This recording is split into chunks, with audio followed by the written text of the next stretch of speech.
Aujourd'hui, Lisandre, on va parler d'un animal qui préfère. Oui, non, papa. Tu me l'as tout expliqué. Oui? Je t'ai tout expliqué ça, moi, les chauves-souris? Oui.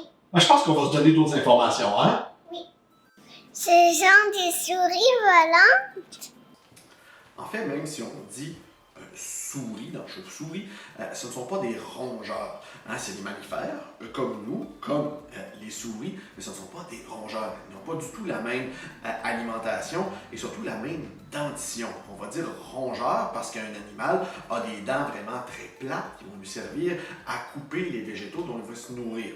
Par contre, au niveau de la chauve-souris, hein, c'est des dents très pointues, toutes petites, qui vont lui servir au Québec, en tout cas, à manger des insectes. Donc, pas du tout la même alimentation, pas du tout la même dentition. Donc, même si on dit chauve-souris, ce ne sont pas des rongeurs.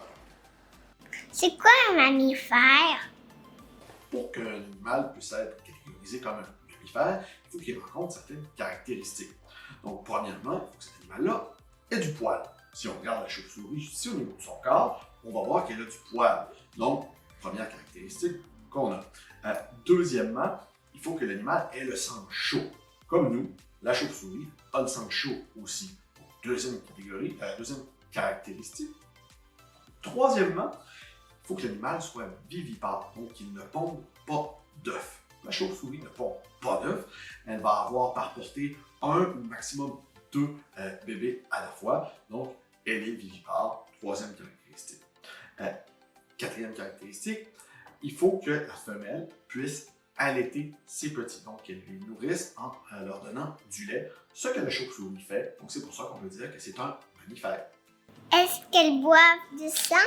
En fait, on va dire que certaines chauves-souris boivent du sang. Sur la planète, il existe environ 1000 espèces de chauves-souris. Sur ces 1000 espèces-là, il y a seulement 3 espèces de chauves-souris qui boivent du sang. Et elles ne boivent pas le sang des humains. Elles vont s'attaquer habituellement aux animaux, surtout les animaux de la ferme. Ils vont avoir de la facilité à aller chercher du sang près des oreilles ou sur les pattes. Et elles vont pas prendre une quantité de sang bien énorme. On parle d'à peine 20 ml de sang. Donc, c'est très peu. Donc, on n'a pas à avoir peur d'une chauve-souris qui sauterait sur nous pour boire notre sang et nous laisser pour mort. Non, elles vont boire une petite quantité et c'est sur des animaux de ferme. Est-ce qu'elles s'accrochent dans les cheveux?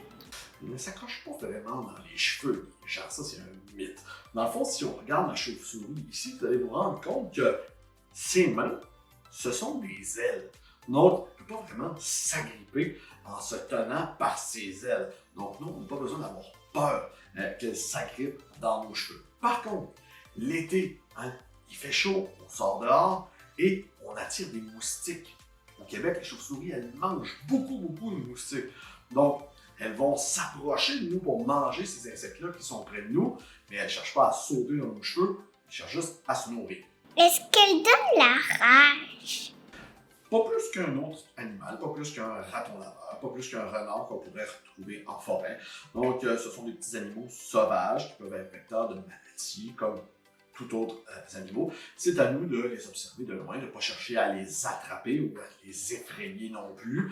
Donc, en les regardant, elles ne vont pas chercher à sauter sur nous. On va les regarder dans la nature, puis tout va bien se passer, il n'y a pas vraiment de problème. Est-ce qu'elles vont bien?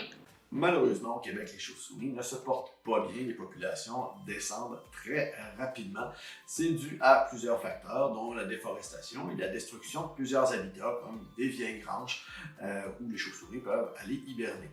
De plus, on a un syndrome qui s'attaque aux chauves-souris, qui s'appelle le syndrome du museau blanc.